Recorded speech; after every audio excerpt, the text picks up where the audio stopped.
আমি ইন্ডিয়া গেছি মাহফিলে, একটা সুন্দর মন্দির আছে কলকাতায়। তা আমি কলকাতায় মনে করলাম যে আসছি যখন, হিন্দুদের মন্দিরটা একটু দেখে আসি। আমি দেখার জন্য মন্দিরে গেছি। মন্দিরের দরজায় দেখি লেখা আছে, খেয়াল করেন, খুব গভীর মনোযোগ।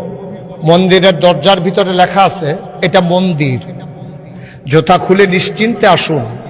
এটা মসজিদ না, এখানে জুতা চুরি হয় না।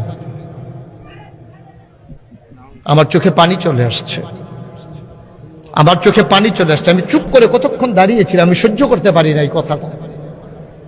অর্থাৎ কি বুঝাইলো, তোমাদের মুসলমানের মসজিদে জুতা চুরি হয়, তোমরা জুতা নিয়ে রাহন লাগে মুসল্লির সামনে দিয়া, বাক্স নিয়ে রাহে সামনে দিয়া, আবার লেখা থাকে জুতা চুর থেকে সাবধান।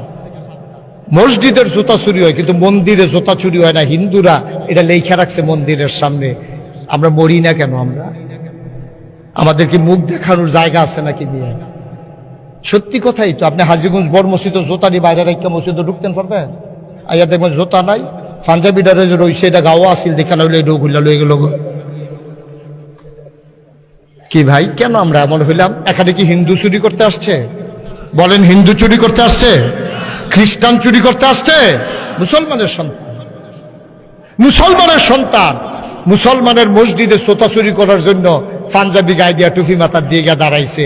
আমরা সেই মুসলমান নিয়ে আবার মুখ দেখান নিয়ে মুসলমান করে বেড়াগিরি দেখান। বেড়াগিরি দেখানোর জায়গা আছে নাকি আপনাদের? আছে আপনাদের? নাইলে এখানে কোরআনের আলোচনা হয়, পাশে দাঁড়াইয়া কথা বলে, এই ছেলেগুলো কি হিন্দু?